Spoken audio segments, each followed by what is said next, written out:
ಆಟಿಕೆ ಶಬ್ದದಾಟ. ಅದ್ರೊಳಗ ಪ್ರಾಣಿಗಳ ಪಟ್ಟಿ ಮಾಡಂದ್ರ ಹೆಸರು ಒಬ್ಬೊಬ್ರ ಹೇಳ್ರಿ. ಸಾಕು ಪ್ರಾಣಿಗಳು ಯಾವ್ಯಾವ ಅಂತಂದು ಪಟ್ಟಿ ಮಾಡಂದ್ರೆ ಆಕಳು. ಹೇಳ್ರಿ. ಬೆಕ್ಕು,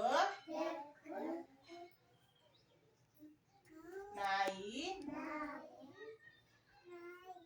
ಕುದುರೆ,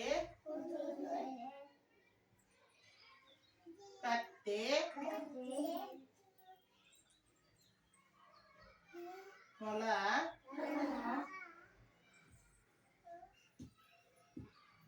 ಮತ್ತ ಎಮ್ಮೆ, ಎತ್ತು, ಆಡು, ಕುರಿ,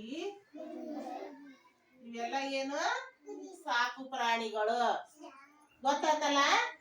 ಚಪ್ಪಾಳೆ ಹಾಕ್ರಿ ಜೋರಾಗಿ.